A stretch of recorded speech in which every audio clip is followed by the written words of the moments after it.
Atmosphere. I'm not excited about the outcome of the game nor spurts within that game. I thought Illinois did a great job on the boards in the first half. Our guys completely changed that narrative in the second half. Ultimately, we forced 17 turnovers, only had, I think, 9 points off turnovers, and we should have been able to convert a little bit better in that area. When it comes down to free throw shooting, we got to get better on the line. We was 28 for 37. Illinois hit their first 22 free throws, except for that last one. I thought we had a great look, could have called a timeout, but I wasn't going to get an open shot, more open than what we got with 2v1 versus a set defense. So I trust our players and trust what they do, and ultimately it was in and out. So. All right, questions for Coach Gates, Tony Perkins, and Tamar Bates? Coach, is the possibility of a foul by Illinois if you call a timeout there at the end, does that factor into letting the game play as well? You said what? Does the factor of Illinois maybe fouling down up 3 and sending you to the factor? That's the other part of the game from an analytical standpoint. I had Trent Pierce, Jacob Cruz on a 2v1, and we got a shot up, and you're not going to get an open shot more than that. And obviously, Illinois definitely would have fouled. But they would have been in a set defensive position, and I didn't want them to be in a set defense. Coach, you look at the two programs over the past 3 years in the meetings, and they've been blowouts both ways. What do you think it says about this game, being as close as it is, kind of restoring some of that rivalry feeling to this matchup? It was fun. It was a March game. I thought the atmosphere was great, but what we did not do in this game, we didn't hold the lead for a period of time that I thought would have stressed Illinois out a little bit more. I thought our guys, fought back and got the lead in the first half, coming out the gate, and then late in the first half, then again late in the second half. But to only have 6 minutes of lead in that game, that's a tough position to be in. But it was a great atmosphere, both staffs, both coaches. I got tremendous respect for the program.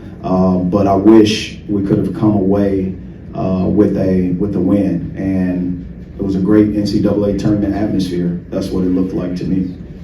For Tony and Tamar, Coach mentioned the points off turnovers not being what it usually is for you guys. Just what do you think was kind of a factor in that today?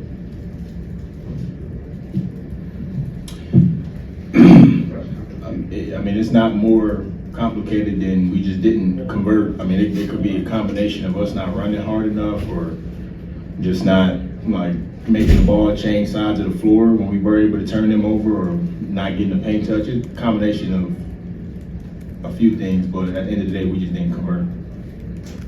Like you said, probably just not running.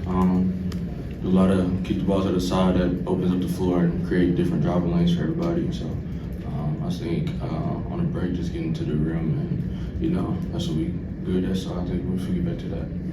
For Tamar and Tony, Illinois started the game shooting 4 of 6 from 3 and then went 4 for 20 the rest of the game. What kind of adjustment did it take defensively? I would just say the pressure, us being locked in, wanting to win the game, everybody just trusting each other and being behind each other, and just helping each other defensively on the rebounds, and just next man help. Yeah, I feel like it was also just us not being in the blender as much.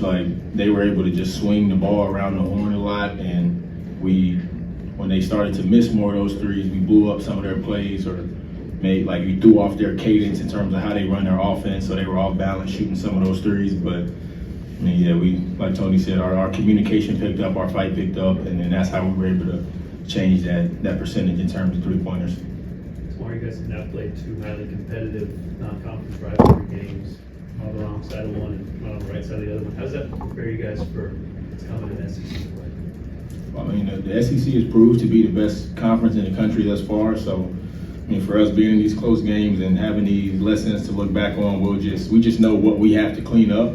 We gave up a lot of offensive rebounds in the first half, and we knew that's their game plan. That's what they hang their hat on, and we only gave up 2 in the second half. So it's just little things like that, just executing the scout report, because I mean, every scout report in the SEC play will be extremely detailed, and it's just going to be up to us to execute.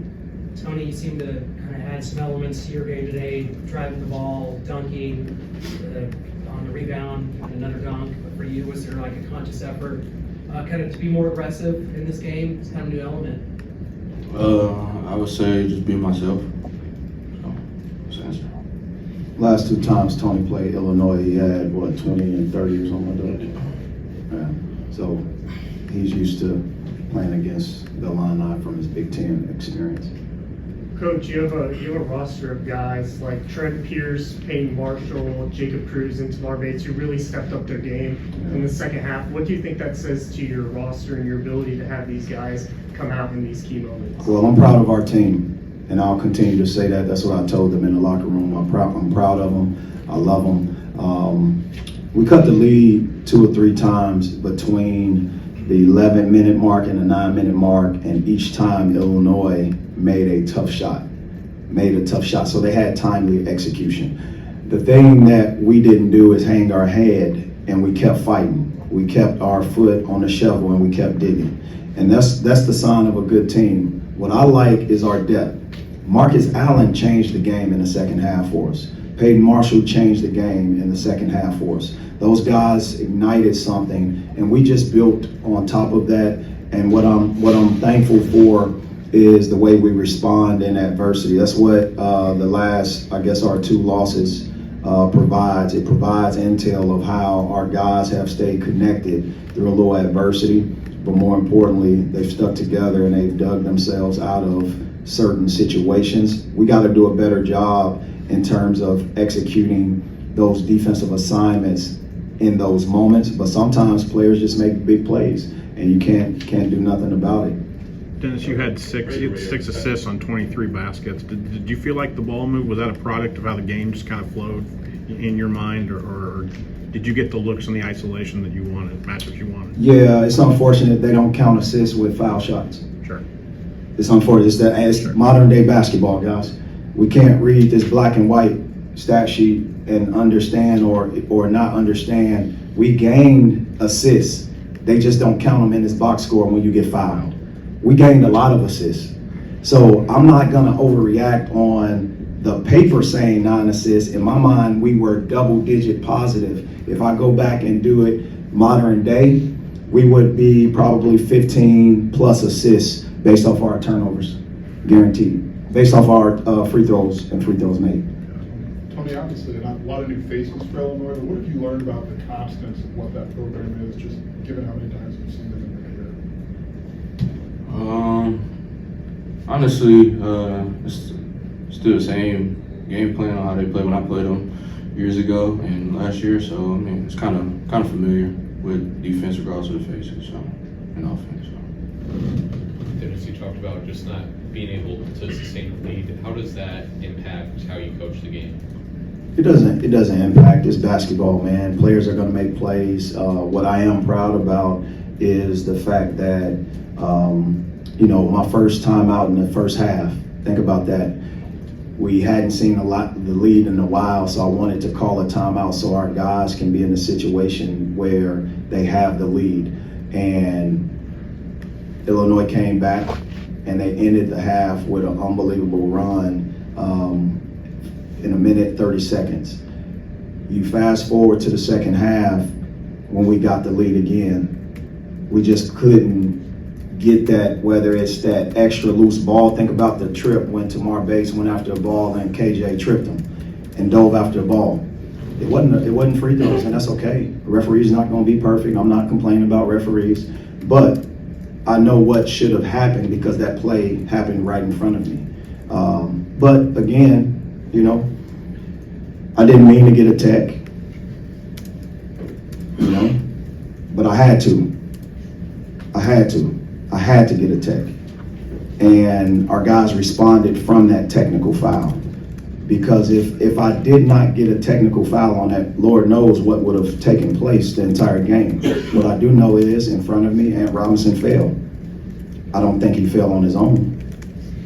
But that was after a couple other situations that took place. And I credit Illinois for playing through contact, playing physical, and our guys played physical too and played through contact. Referees can't call everything, and they won't. But some of them I thought was able to execute on the free throw line, and Robinson should have been on the free throw line on that one. One final question. Coach, how close was Caleb Grill to playing today? I have no comment about Caleb Grill. He didn't play today. I'm going to continue to put that into our doctor's hands, but it's great to see him practice. All right, thanks, guys. MIZ, Merry Christmas. Happy New Year.